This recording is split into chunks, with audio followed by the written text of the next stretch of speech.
काय अपडेट आहेत?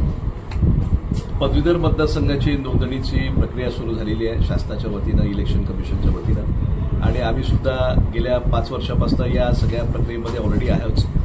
प्रत्यक्षामध्ये नोंदणी करण्यासाठी सुद्धा 6 जिल्ह्यांमध्ये आमची जी यंत्रणा आहे त्या यंत्रणेच्या माध्यमातून मोठ्या प्रमाणामध्ये आम्ही सगळ्या ठिकाणी पदवीधरांचे जे जुने मतदार होते त्यांना संपर्क करणे, नवीन मतदार जे झालेले आहेत त्यांना संपर्क करणे आणि त्यांच्या माध्यमातून मोठ्या प्रमाणामध्ये या ठिकाणी या मतदारसंघामध्ये नोंदणी झाली पाहिजे, तो आमचा पहिला उद्देश आहे.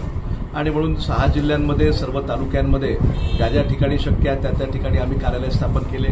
अनेक कार्यालयांमध्ये तिथून आम्ही फॉर्म वाटपचं काम सुरू केलेलं आहे. लोकांचा जो गावागावांमध्ये किंवा तालुका स्तरावर जो संपर्क आहे तो सुद्धा आमच्या अनेक स्थानिक प्रतिनिधींनी, कार्यकर्त्यांनी त्या ठिकाणी सुरू केलेला आहे आणि याच्या माध्यमातून आमची मोठी तयारी या पदवीधर मतदारसंघाची आहे.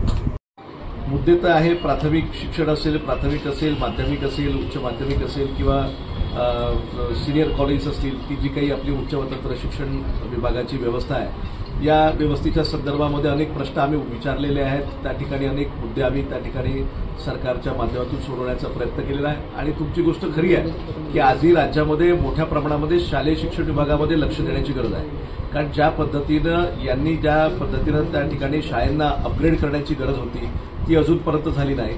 दिवसेंदिवस ही जी काही आपली अनुदानाची जी व्यवस्था आहे ही अनुदानित व्यवस्था ही संपवण्याचा सुद्धा काही लोकांचा कट आहे आणि म्हणून जिल्हा परिषदच्या शाळा त्या बंद पडत चाललेल्या आहेत, नगर परिषदच्या शाळा बंद पडत चाललेल्या आहेत. अनुदानित जे काही प्राध्यापक आहेत, शिक्षक आहेत, तर ते सुद्धा सरप्लस मागच्या काळामध्ये मोठ्या प्रमाणामध्ये झाले होते. कारण यांचे निकष तसे होते, संच मान्यतेचे जे निकष होते ते सुद्धा यांचे इतके कठीण होते की त्याच्यामुळे त्या ठिकाणी गाव पातळीवर असणाऱ्या शाळांवर मोठ्या प्रमाणामध्ये त्याच्यात परिणाम झाला.